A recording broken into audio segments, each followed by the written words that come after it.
Chapter 1261, No One is an Exception.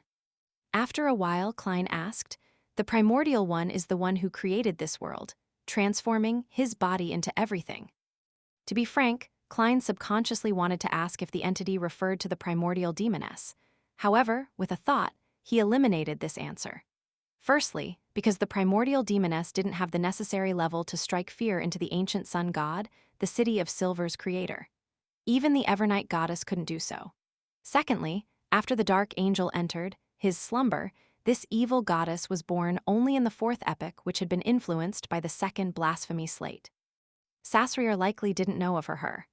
And even if he knew her, using his omniscient capabilities, he wouldn't specially mention a Sequence Zero who hadn't been involved in the third epoch.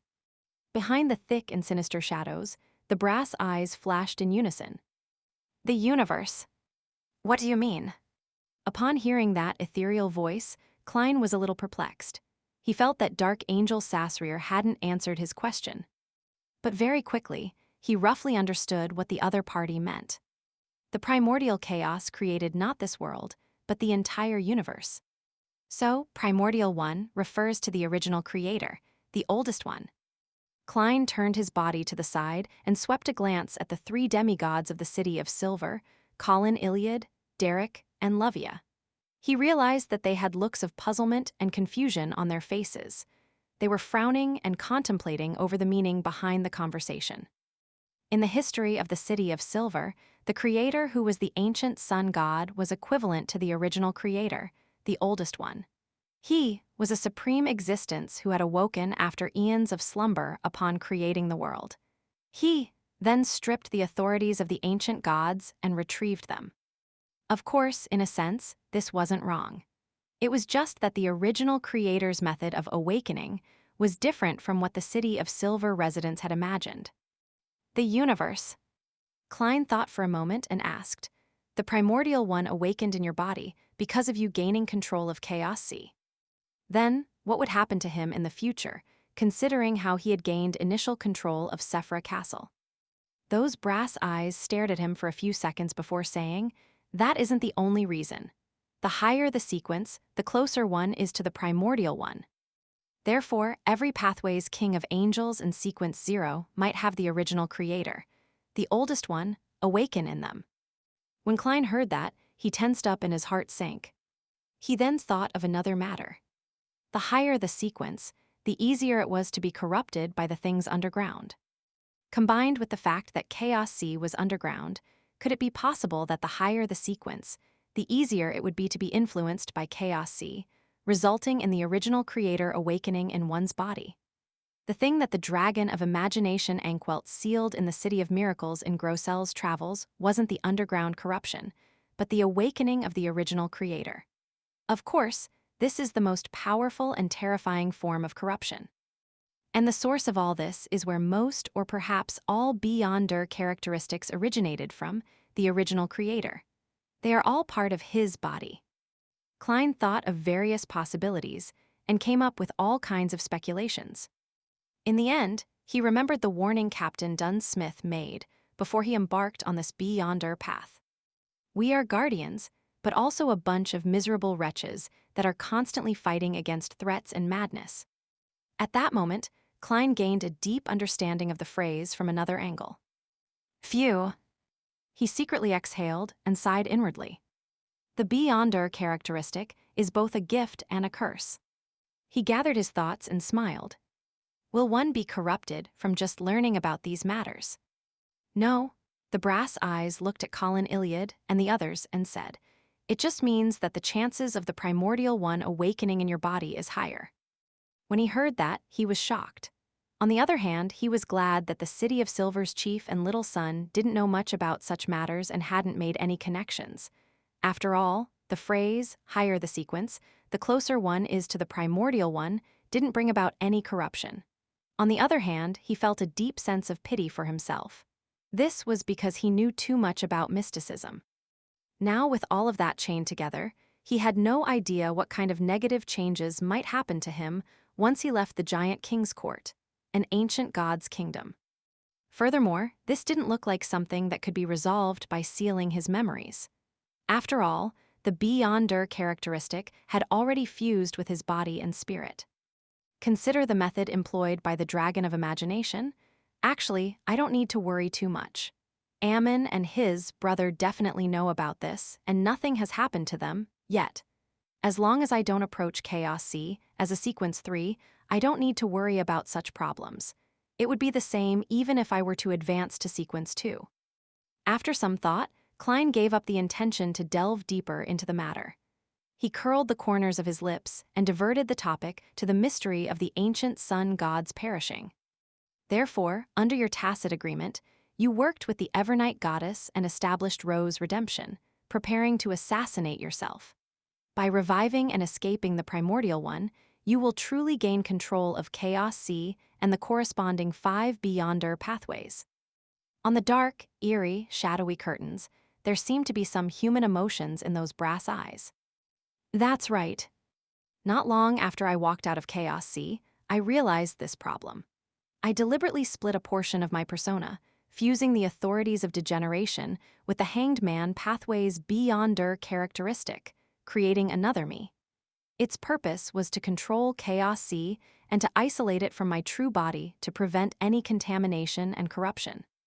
But in the end, the Primordial One still awoke in my body. The Dark Angel is essentially the ancient sun god's firewall. The Hanged Man pathway refers to the secret suppliant pathway. Back then, the Dark Angel must have been really powerful. He actually had partial control of Chaos C, as expected of a king of angels. As Klein sighed, he recalled that the ancient sun god had failed to prevent the original creator, the oldest one, from awakening in his body despite working so hard. He also felt a sense of horror, not daring to imagine what his future held. That's why I convened Leodero, Aucuses, Heribergen, Medici, and Ouroboros, inviting the various deities and kings of angels with Ammonises to establish the Ro's redemption. The voice left behind by Dark Angel Sasrier echoed hoarsely. It's no wonder it's called redemption. It's no wonder kings of angels like Medici and Ouroboros, who are completely loyal to the ancient sun god, would participate as well. Klein couldn't help but smile. Why didn't you invite Ammon and his brother? In theory, they should be on the Dark Angel's side.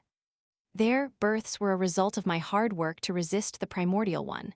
I was worried that inviting them would bring about an accident. The brass-colored eyes then cast their gaze back onto Klein. These secrets left the 3 demigods of the City of Silver in a daze. Even the chief of the 6-member council, who had read quite a number of ancient documents, had emotional upheavals despite all his knowledge and rich experience. So that's the case. I knew that the ancient sun god wouldn't have children for no reason. It wasn't easy for Klein to control his virtual persona from voicing the thought out loud. Before he could ask another question, the spirit left behind by Dark Angel Sasrier seemed to sink into his memories as he continued. After I was finished preparing everything, I entered this place and sealed off the palace. I returned to my body through my slumber and strengthened my consciousness. It formed a balance with the Primordial One, creating an opportunity for Ammonises and the others. Ultimately, they successfully killed me. According to my original plan, I would have been revived in the Giant King's court. I would accommodate the corresponding uniquenesses and Beyonder characteristics via the correct method, but Leodero, Aucuses, and Heribergen betrayed me and ate my body. I could only rush to fuse with my extreme emotions before dying, in which I was reborn within the corpse. I then took away the Beyonder characteristics of the Hanged Man pathway and the authority of degeneration. It's similar to what I imagined. The Lord of Storms, Eternal Blazing Sun, and the God of Knowledge and Wisdom eventually committed a betrayal. It's no wonder that Mam Hermit's fairy tale magic was effective. With a sudden realization, Klein felt that most of the fog in the history of the third epic had been cleared. Of course, this was just his belief, nothing real. This was because he had no way of making contact with the fog of history. After sighing, he suddenly thought of a question. Since Dark Angel Sasrier has returned to the ancient sun god and has evolved into the true creator with his original body, then who's the one sleeping on the iron-black throne now? Why did the true creator force me to enter the Giant King's residence to meet Sasrier? As his thoughts raced, he cast his gaze back to the iron-black throne, carefully inspecting Dark Angel Sasrir's condition. The layers of illusory black wings that covered more than half of Sasrir's body gently rose and fell, revealing a layer of grayish-white. It was located on the black throne, hidden to the right of the Dark Angel, giving off an extremely ancient feeling. Klein's eyes focused his eyes as he stared at it intently. He quickly confirmed that the grayish-white came from a strange stone. Its surface was mottled with the ravages of time, and it was engraved with words that he had never learned before but could understand at a glance. These words seemed to be the source of all languages, including but not limited to Jotun, Hermes, Ancient Phasak, and the southern continent's Deutanese. Sequence 3 Demon of Arcana, Sequence 2 Master, Sequence 1 Light of Darkness, Sequence 0 Paragon. A small amount of information flashed in Klein's mind as he suddenly had a realization. Blasphemy Slate. The first Blasphemy Slate. The first Blasphemy Slate that was born in Chaos Sea. And this was very likely a key item that the Dark Angel used to control parts of Chaos Sea. Just as this thought surfaced in his mind, Klein suddenly felt the surroundings become unusually quiet. The brass eyes that were hidden on the surface of the shadowy curtains seemed to disappear. Klein's gaze subconsciously shifted upwards to meet a pair of eyes hidden in the shadows. The Dark Angel Sasrir, who was sleeping on the black throne, opened his eyes.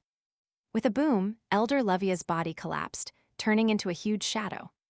Behind the shadow, there was a pair of blank but painful eyes.